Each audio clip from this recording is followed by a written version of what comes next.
ஆண்டவரும் இரட்சகருமாகிய இயேசு கிறிஸ்துவின் ஒப்பற்ற நாமத்தில் இன்றைய தேவனுடைய வார்த்தைக்கு தேவ பிள்ளைகளாய் உங்களை வாழ்த்துகிறேன்.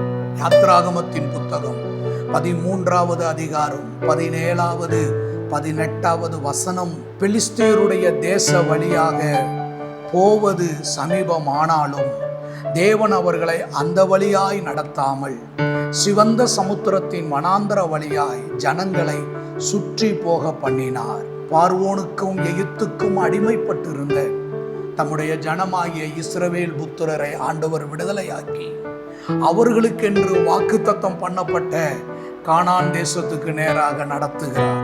கானான் தேசத்திற்கு போவதற்கு 2 வழி இருக்கிறது. ஒன்று பெலிஸ்தீருடைய தேச வழியாய் போகலாம், இன்னொன்று சிவந்த சமுத்திரத்தின் வனாந்தர வழியாக போகலாம். ஆண்டவருக்கு ஸ்தோத்திரம். சமீபமான ஒரு பாதை இருக்கிறது. ஆனால் அந்த பாதையில் தேவன் இஸ்ரவேல் புத்திரரை நடத்தவில்லை, சுற்றி போக பண்ணினார் என்று சொல்லி ஆண்டவருடைய வார்த்தை சொல்லுகிறது. சமீபமான வழியில் அவர்கள் சென்றிருந்தால் 3 நாட்கள் பிரயாணப்பட்டு இருக்கலாம். ஆனால் அந்த வனாந்தர பாதையிலே கர்த்தர் அவர்களை 40 வருஷம் நடத்தினார். ஒரு லாங் டைம் ஆண்டவர் எடுத்துக்கொண்டார்.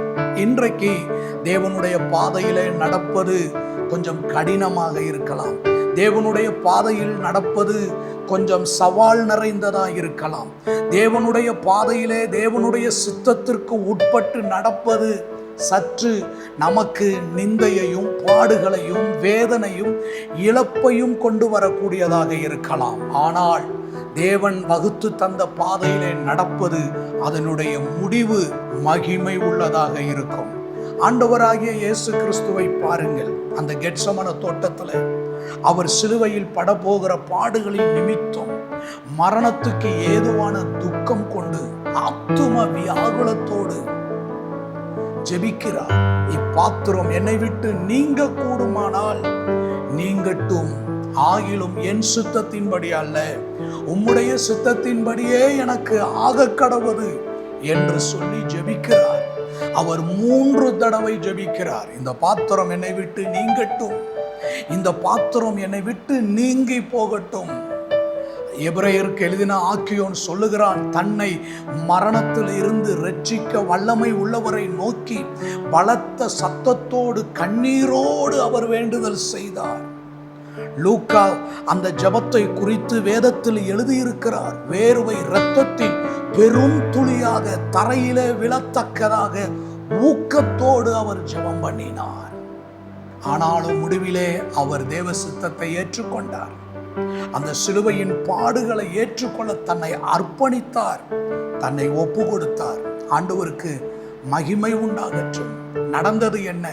தேவ சித்தத்திற்கு ஒப்பு கொடுத்த பொழுது தேவன் வகுத்து தந்த அந்த கடினமான பாதையை தன்னுடைய வாழ்க்கையாக மாற்றிக்கொள்ளுவதற்கு இயேசு கிறிஸ்து தன்னை அர்ப்பணித்த பொழுது வேத வார்த்தை சொல்லுகிறது, வானத்தில் இருந்து ஒரு தூதன் தோன்றி அவரை பலப்படுத்தினான். அவர் பலப்படுத்தப்பட்ட பின்பு தூங்கிக் கொண்டிருந்த சீசர்களை பார்த்து சொல்லுகிறார், எழுந்திருங்கள், மனுஷகுமாரன் மகிமைப்பட வேண்டிய வேலை வந்தது என்று சொல்லி தேவன் பலப்படுத்தினார். தேவனுடைய சித்தத்திற்கு நம்மை ஒப்பு கொடுக்கும் பொழுது தேவன் நம்மை பலப்படுத்துகிறார்.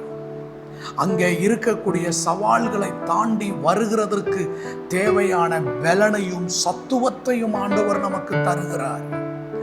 1 கொரிந்தியர் 10:13 சொல்லுகிறது, மனுஷருக்கு நேரிடுகிற சோதனையே அல்லாமல் சோதனையை தாங்கவும் தப்பிக்கத்தக்கதான போக்கை அவர் உண்டு பண்ணி தருகிறார்.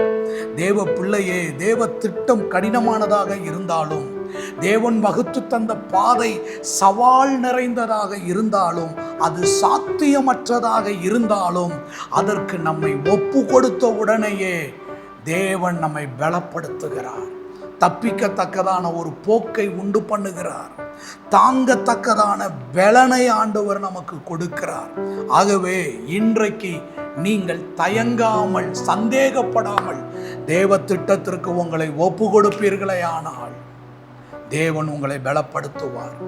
இயேசு அப்படி ஒப்பு கொடுத்து கடந்து சென்ற பொழுது நடந்தது என்ன? தேவன் மகிமைப்பட்டார். அவரை சிலுவையில் அறைந்தவர்கள், பரியாசம் பண்ணினவர்கள், முகத்திலே காரி துப்பினவர்கள் எல்லாரும் மெய்யாகவே இவர் தேவனுடைய குமாரன் தான் என்று சொல்லி தேவனை மகிமைப்படுத்தினார்கள். இன்றைக்கு நம்மையும் தேவ கரத்தில் ஒப்பு கொடுப்போம். என் சித்தத்தின்படி அல்ல, உம்முடைய சித்தத்தின்படி எனக்கு ஆக கடவுது என்று தேவ கரத்தில் நம்மை அர்ப்பணிப்போம். தேவன் மகிமைப்படுவார். கடினமானவைகளை கடந்து சாதனையாக்க மாற்றுவார். அன்பின் நல்ல ஆண்டவரே, உம்முடைய வார்த்தைக்கும் உம்முடைய திட்டத்திற்கும் உம்முடைய சித்தத்திற்கும் எங்களை ஒப்பு கொடுக்கிறோம். தாங்க பலனும் தப்பிக்கத்தக்கதான போக்கையும் ஆண்டவர் உண்டாக்கி தருகிறதற்காக நன்றி.